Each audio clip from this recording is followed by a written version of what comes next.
We'll see. Okay. We're about to do that in just a minute. Okay. Yes, we All are. that confidence. I'm very confident. Before we get to the Lakers and who they'll be facing, we got to break down everything we saw last night because it provided another thrilling end to a Game 7. James Harden went 1 for 9 from beyond the arc for only 17 points, but made up for it on the defensive end when it mattered. Up 1 with 3 seconds left. Harden blocked the three-point attempt by Lou Dort, who'd had a game that would have given the Thunder the lead.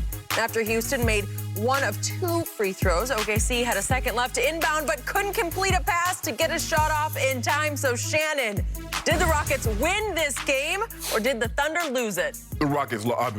The Thunder lost this ball game. Skip, they were the best team in clutch situations. And the previous games that they won those games in clutch situations. Nobody was better in clutch situations than Chris Paul this year. And for whatever reason last night, they weren't good. You look at it, Skip, they went 1 for 9 with 4 turnovers in the final 4 minutes. Chris Paul missed a bunny. He's in the lane 5 feet from the basket, and he left it short. Dennis Schroeder earlier, Skip, he missed 2 point-blank layups. That's not like them. Those are the shots that they were making in the previous games that they had won. And Chris Paul took 1 shot in the final 8 minutes, Skip, after making 3 of his shots and 2 of them were threes? That's what Chris... No, come on. Skip, in a game in which Lou Dort gives you 30. You got to, in a game in which he gives you 30 and James Harden struggles on the offensive end like he did, that's a game you've got to win. You've got to win that game. All you wanted to do was give yourself an opportunity late in the ball game. They didn't blow you out. It wasn't a situation you were trying to play catch up for the entirety of the ball game. You were right where you wanted to be. I guarantee you, if the OKC Thunder was drawing this game up, say, how would you like for it to play out? Just give us a chance with the last 5 minutes in the ball game. That's all we can ask for. Billy Donovan, that's all he wanted, was an opportunity to be in this ball game late in the ball game. And it was right there for them for the taking. And they let it go. They let this ball game go. There's no other way around it. I tell you what I did like. I like a guy, Skip, that when he's struggling on the offensive end or struggling in any aspect of his game, he finds another way to impact the ball game. And in years past, I'm not so sure James Harden would have done what he did last night because those 3 block shots, those steals were big considering that how poorly he had played offensively. But Skip, the Thunder lost this ball game. There's no other way around it. They go 1 for 9, 4 turnovers in the final 4 minutes when they've been as good as anybody in the NBA in those situations. What hurt them the most, Skip, was turnovers. And if you go back and look at it, normally they pounded Houston on the glass. Houston turned the ball over. Well, if Houston's going to stay close to you in the ball game as far as rebound, and you're going to turn it over, this is what happened. And they lost this ball game. But the Thunder gagged this one off, Skip. There's no other way around it. Gallinari had made how many? 57 straight free throws? And what did he do coming up? Spit the bit. Chris Paul should have taken that shot because he was 6 of 6 in the ball game, Skip. He's a 90% free throw shooter. I understand Gallinari had made 57 straight, but let me ask you a question. 29 in a row in these playoffs. Yeah. But let me ask you a question, Skip. How was he shooting the ball last night? How many in a row did he make last night? We're not talking about, see, you want to talk about, oh, he did this, he did that. Last night. If you were the coach, you're sending Danilo Gallinari I'm letting Chris Paul. I'm letting Chris Paul shoot that shot. Stop it. Skip, the man is 90%. That's the easiest 2020 hindsight I have ever heard in the history of Undisputed. Ask Steve. 59 in a row? It's absurd. Skip, how was he playing last night?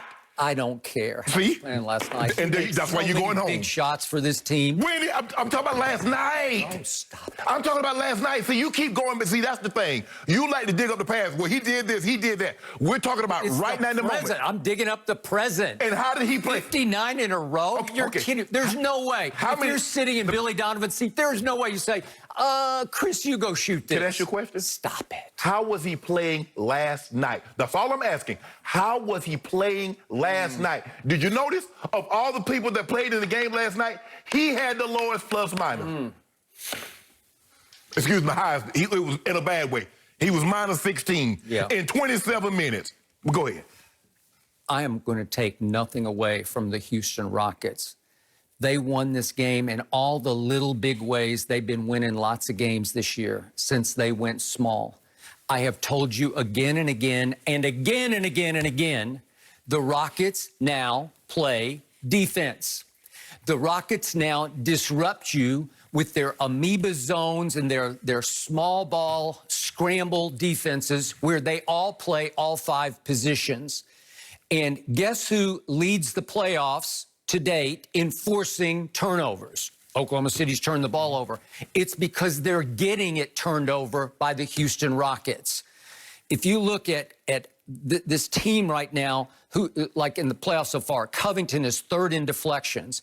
James Harden is 5th in the playoffs in loose balls recovered. Who in the history of the NBA could have imagined James Harden, who can just fat cat it? That's his reputation, that he's not going to try hard. He's going to play no defense. He's 5th in the playoffs so far in loose balls recovered. And P.J. Tucker leads in the playoffs in charges taken. That's how they're beating people, with their defense. Last night, they clamped down on the Thunder down the stretch, and this was the clutchest team in the NBA, and they were having a hard time finding a shot over that stretch that you're talking about. And all I know is that the shot of the game came from the least likely source on the Rockets. And you got to give credit to P.J. Tucker. Yeah. And if you look at the box score, what did he do for the game? P.J. Tucker has a grand total of 5 points. 2 of 8. He has 5 points, but look at that. He had 9 rebounds, and he had 4 steals. But he had 1 shot that won the game. With 1:25 left, what had Shai Gilgeous-Alexander just done? He had escaped wide open to the corner. They had found him, and he had buried the 3 that suddenly put, wait a second, the Thunder are up. Right. So the Thunder up. I love that expression from back in the day with obviously Durant and Westbrook in my hometown of Oklahoma City. Thunder up. And all of a sudden, Houston comes down to the other end, and if we could see this shot that PJ made, they run him off the 3-point line because all he does is shoot corner threes. Yeah. That's all. His whole life is corner threes.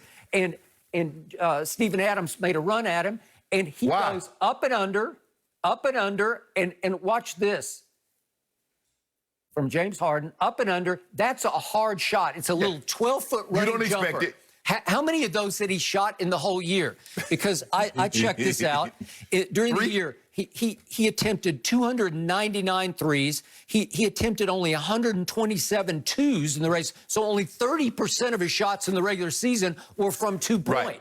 And that's a running jumper where you're kind of going toward the basket. Right. And it's a touch shot that's not in your repertoire. So you're like, how do I do this? Do I just barely do it? How do I just gently leave it just over the rim? He swished it. Yeah. They never relinquished the lead from that point forward. Right. So then we come down to the play of the game that you mentioned for the Oklahoma City Thunder, and Chris Paul has had a sensational year. He has led in clutch points. I got it. But he creates for himself an 8-foot wide-open jumper in the lane. Okay, this is it now. This is for the lead. And to your point, he kind of short arms it and doesn't even get it up on top of the rim. It's so short, it just bangs off the front of the rim. And that's basically going to be the ball game, which brings us... If you give Chris Paul 10 of those shots, how many do you think he makes? Game 7, 44 seconds left. I don't know. If it's all about circumstance. Chris Paul's never played in the NBA Finals. Oh, okay. It's all about circumstance. But you want Gallinari taking that free throw, Game 7. 59 in a row? That's absurd. It's just absurd. Okay, so it had been the Lou Dort Memorial Game. I love Lou Dort. I have tweeted about him before. I have said Sam Presti strikes again. Chip off the block of R.C. Buford in San Antonio. Right. Sam Presti is always, like R.C. Buford, finding that guy that nobody else seems to know about. Right. So Lou Dort played 1 year at Arizona State, where James Harden obviously played. And what did Lou Dort do in his 1 year?